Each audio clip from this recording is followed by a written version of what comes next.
ऐसे ही एक परम भक्त हुए प्रभु के परम मित्र सुदामा जी, जो कि भगवान के मित्र तो हैं ही, लेकिन मित्र के साथ साथ प्रभु के परम भक्त हैं। प्रभु से एक संबंध नहीं, तीन तीन संबंध इनके हैं। पहला संबंध तो उनका है ही, जो कि प्रत्येक मनुष्य का प्रभु से है, आत्मा और परमात्मा का।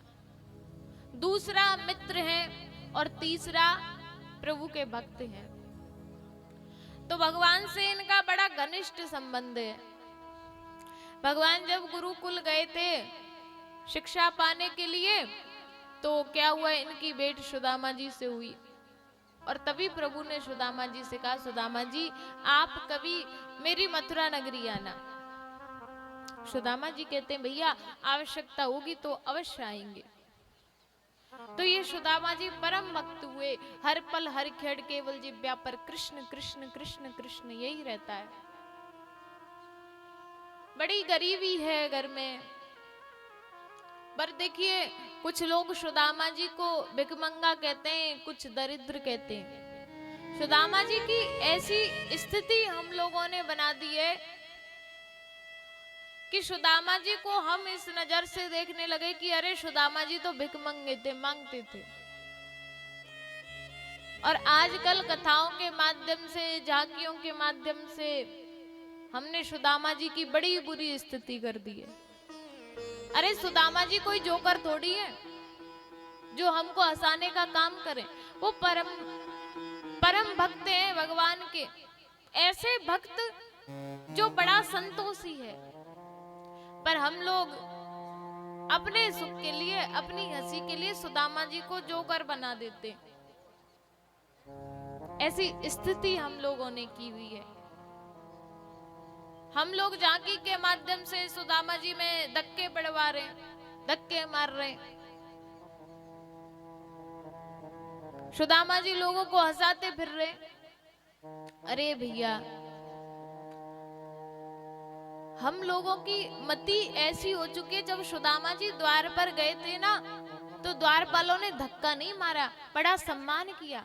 आइए महाराज पधारिए।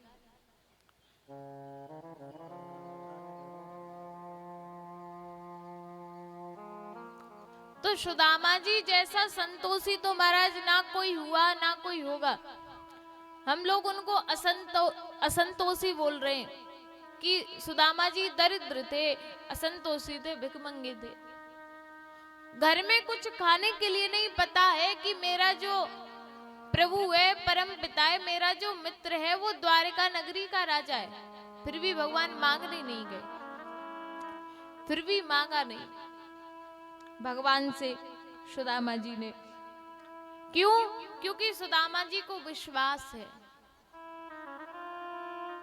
कि उसने ये मनुष्य तन दिया है तो व्यवस्था भी अवश्य की होगी। इसलिए सुदामा जी कभी मांगने नहीं जाते। नगर में जो पूजा पाठ करते, उसी के माध्यम से जो धन आता, अन्न मिलता, उसी से अपना जीवन यापन करते हैं। और जब बीत जाता, खत्म हो जाता, तो सुदामा जी उन खेतों में जाते जिन खेतों में हम गेहूं की फसल करते हैं। जब गेहूं की फसल की जाती है तो गेहूं के कुछ दाने खेत में ही पड़े रह जाते हैं। सुदामा जी उन्हीं को बीन करके लाते, उन्हीं को पीस के 4 टिक्कर बनाते, स्वयं खाते, अपनी पत्नी को खिलाते, अपने बच्चों को खिलाते। पर सुदामा जी कभी मांगने नहीं गए। हम लोग कहते हैं ना सुदामा जी 5 घरों से मांगते थे, नहीं महाराज, उन्होंने किसी से मांगा ही नहीं। मनुष्यों से मांगना तो बहुत दूर की बात है, उन्होंने कभी भगवान से भी नहीं मांगा।